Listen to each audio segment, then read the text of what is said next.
I'm making one video for every day in July, and this is the 15th video. And the thing I'm going to talk about today is the English class that I will be teaching starting in September. So, by way of background, I run a civic school called Maximum New York, and I teach a variety of classes having to do with government, law, and legal history under that umbrella. And the marquee class is the Foundations of New York City, an accelerated introduction into New York City government and law. So, kind of outside that umbrella is something that I have been working on individually and with individual students rather than like a classroom or a cohort is English. And you might wonder, well, what is an English class? Most people sort of think they have an idea or they vaguely remember high school and maybe they took one in college, but they probably couldn't actually tell you what it is or what it's supposed to do or how it's supposed to improve the student. What are they supposed to come out the opposite end with?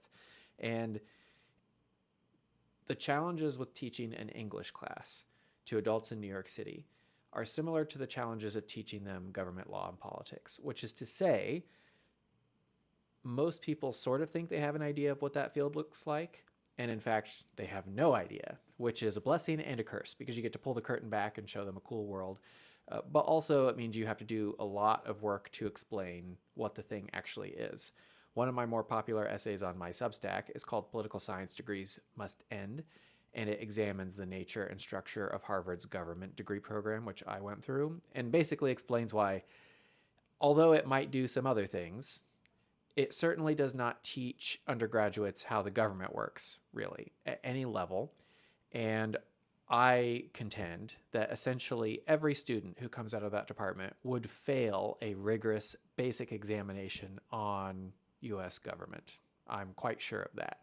And I regularly get a stream of messages, emails, etc., from alumni and current students about that essay, basically saying, yep, and these are people who are going to work in government, etc. So that's why I teach government, or what I call governmental mechanics, how it actually works. All of this is also true about English or the humanities writ large.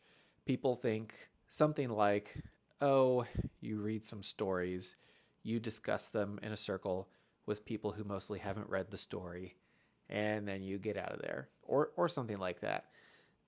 So my challenge now is to explain to people, like I have done with government and law, why this English class is worth taking, what it is, why it is wildly different than what you might expect, and also why the brand for it, like the brand for my other classes, is something like old school cold shower rigor.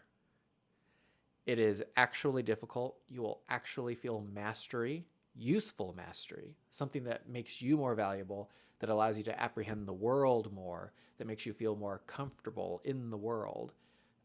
That's what this English class will do. And what are some of the things that are in it? And this isn't me selling the class. I'm still actually thinking through all of that framing. People will have to memorize and recite a good bit of poetry. There are reasons why you do that. People will have to learn a good bit of Latin. And I don't think you have to do Latin. Some people do, some people don't. But I'm going to do it, and there are reasons why. People will read short stories. They will read letters and epistles. And if you wonder why is it useful to read letters, or why did I break them out separately from poetry or something like that, letters or epistolic writing is interesting and special because it can help to train reader comprehension for different kinds of texts depending on how you present it. For example, an epistle, a letter, begins with a salutation, dear whomever, ends with a valediction, from whomever, or something like that. It makes it very clear who is the audience and who is this coming from, and gives you the context in which all of the text is operating. Many people will have encountered this format. Well, I think most people will have encountered this format, whether or not they realize it, from the Bible, the New Testament. Letter, for example, 1st and 2nd Corinthians, what are those? Those are letters to the church at Corinth from the Apostle Paul.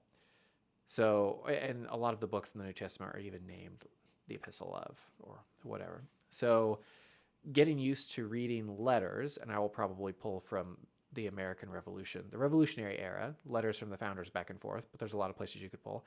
It helps ground you in the context immediately.